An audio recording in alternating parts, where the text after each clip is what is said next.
Good morning student, my name is Sumit Sharma. आज हम पढ़ने जा रहे हैं अपनी सोशल स्टडी के लेसन 22 के पार्ट 2 को।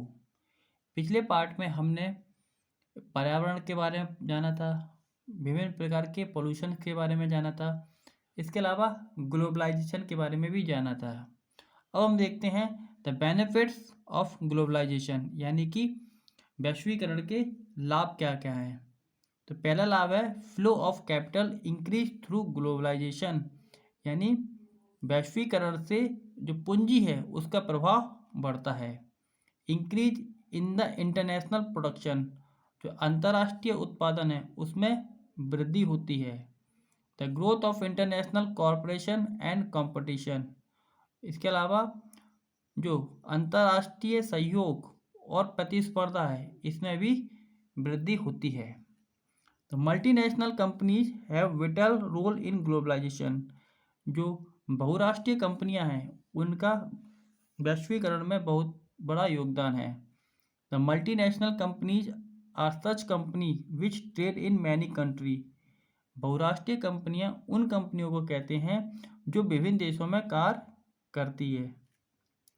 Many multinational companies are successfully working in India too, Bharat में भी बहुत सारी बहुराष्ट्रीय कंपनियां सफलतापूर्वक काम कर रही हैं।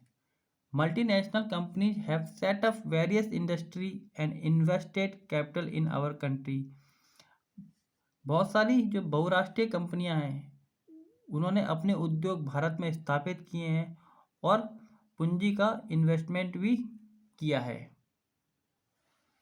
एडवर्स इम्पैक्ट ऑफ ग्लोबलाइजेशन, यानी कि वैश्वीकरण के प्रतिकूल प्रभाव। तो पहला है negative impact on domestic industry, यानी घरेलू उद्योगों पर नकारात्मक प्रभाव। वैश्वीकरण के अंतर्गत शक्तिशाली बहुराष्ट्रीय कंपनियों के आगमन से कमजोर घरेलू उद्योग बहुराष्ट्रीय कंपनियों के साथ प्रतिस्पर्धा न कर पाने के कारण धीरे धीरे समाप्त हो रहे हैं। डिस्पारिटी इन इनकम डिस्ट्रीब्यूशन, आय वितरण की विषमता। घरेलू उद्योगों की समाप्ति के कारण रोजगार के अवसरों में कमी आई, जिससे आय वितरण की विषमता की खाई अधिक चौड़ी हो रही है। तीसरा है स्प्रेड ऑफ कंज्यूमर कल्चर, यानी उपभोक्तावादी संस्कृति का प्रसार। बहुराष्ट्रीय कंपनियों की आक्रमण प्रचार प्रसार शैली ने देश में उपभोक्तावादी संस्कृति का प्रसार किया है। फोर्थ है गल्ट ऑफ लग्जरी प्रोडक्ट, विलासितापूर्ण वस्तुओं की भरमार। वैश्वीकरण के परिणामस्वरूप आज देश में आम उपभोक्ता की वस्तुओं की तुलना में विलासितापूर्ण वस्तुओं की भरमार हो गई है। The globalisation live focus on two areas, जो वैश्वीकरण है वो दो क्षेत्रों पर अपना फोकस करता है। पहला है लिबरलिज्म, दूसरा है प्राइवेटाइजेशन, यानी उदारीकरण और निजीकरण। Liberalisation means to ease law and promote multinational companies to invest money in country in the industry, service sector and trade. उदारीकरण का अर्थ है कानूनों में कमी करना, ये कानूनों को सरल बनाना, जिससे जो मल्टीनेशनल कंपनी है वो अपना पैसे को एक कंट्री के अंदर इन्वेस्ट कर सके, उस कंट्री के उद्योगों में, सर्विस सेक्टर में और व्यापार में। And privatization means to allow the private companies to produce goods which were not allowed earlier. Privatisation का मतलब है कि प्राइवेट कंपनियों को वस्तुएं बनाने के लिए अलाउ करना जो पहले हमारे यहाँ नहीं बनती थी। The handling over the government companies and their wealth to private company for smooth running is also a part of globalisation. इसमें सरकारी क्षेत्र की कंपनियों की संपत्ति एवं संचालन को निजी क्षेत्र को सौंपना भी ग्लोबलाइजेशन कहलाता है। नेक्स्ट है टेररिज्म, यानी कि आतंकवाद। In the 21st century terrorism is getting global, 21वीं शताब्दी में आतंकवाद वैश्विक होता जा रहा है। Last 20 years have witness sharp increase in terrorist activity. विगत 20 वर्षों में विश्व में आतंकवादी घटनाओं में तेजी से वृद्धि हुई है। Terrorism is an illegal forceful means to achieve desired goal. आतंकवाद अपने वांछित उद्देश्यों की पूर्ति के लिए प्रयोग किए जाने वाला बलपूर्वक गैरकानूनी तरीका है। The terrorist indulge in violent act to disturb peace and uproot the law and order of the country. शांति व्यवस्था भंग करने एवं शासन को उखाड़ फेंकने के उद्देश्य से आतंकवादी हिंसात्मक गतिविधियां करते हैं। Terrorism is a crime against democracy and humanity. आतंकवाद लोकतंत्र और मानवता के विरुद्ध अपराध है।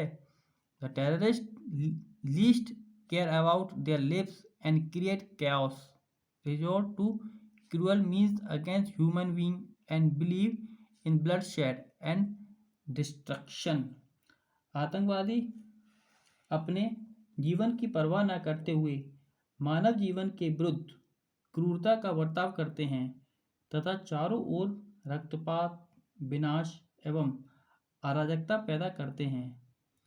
ये बैलेट मतपत्र के विरुद्ध बुलेट यानी गोली के सिद्धांत पर विश्वास करते हैं। ये विमान अपहरण, आक्रमण, हत्याएं, आतंक, डांट डपट आदि का सहारा लेते हैं। कई बार आतंकवादी धार्मिक उन्माद से ग्रस्त होकर निर्दोष लोगों की जान लेने के लिए कार्य करते हैं। अपनी गतिविधियों द्वारा आतंकवादी समाज और देश में अलगाव पैदा करते हैं। इस प्रकार कहा जा सकता है कि आतंकवादी निर्दोष लोगों की हत्या और समाज में दहशत फैलाकर गैरकानूनी तरीकों से अपने उद्देश्यों की प्राप्ति के लिए किए जाने वाला कार्य करते हैं। जब आतंकवादियों को किसी बाहरी देश का सहयोग और प्रोत्साहन मिलता है तो उसे विदेशी राज्य द्वारा प्रायोजित और समर्थित आतंकवाद कहते हैं। आतंकवादी एक व्यक्ति को मारकर 10 लोगों को डराना चाहते हैं। यह मनोवैज्ञानिक युद्ध की एक तकनीक है। ये नेताओं, संस्थाओं, पुलिस, सैनिक आदि पर हमला करते हैं क्योंकि ये सब राजसत्ता के प्रतीक हैं।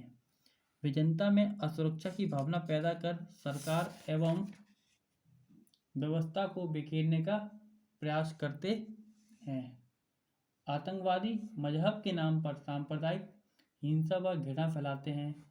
अल कायदा नामक आतंकवादी संगठन बनाकर विश्व स्तर पर आतंकवादी हमले एवं गतिविधियां की जा रही हैं। इसी संगठन ने आतंकवादियों द्वारा 11 सितंबर 2001 को अमेरिका के न्यूयॉर्क में वर्ल्ड ट्रेड सेंटर को एक अपहरित विमान टकराकर ध्वस्त कर दिया था। टेररिस्ट एक्टिविटी यानी आतंकवादी द्वारा किए कार्यों का स्वरूप। The activities of terrorist are anti government and against society. जो आतंकवादियों की जो गतिविधियां हैं वो सरकार के विरुद्ध और समाज के विरुद्ध होती हैं। दे हैव पॉलिटिकल गोल, उनका एक राजनीतिक लक्ष्य होता है। Their activities are illegal and against law, उनकी जो गतिविधियां हैं गैरकानूनी और कानून के विरुद्ध होती हैं।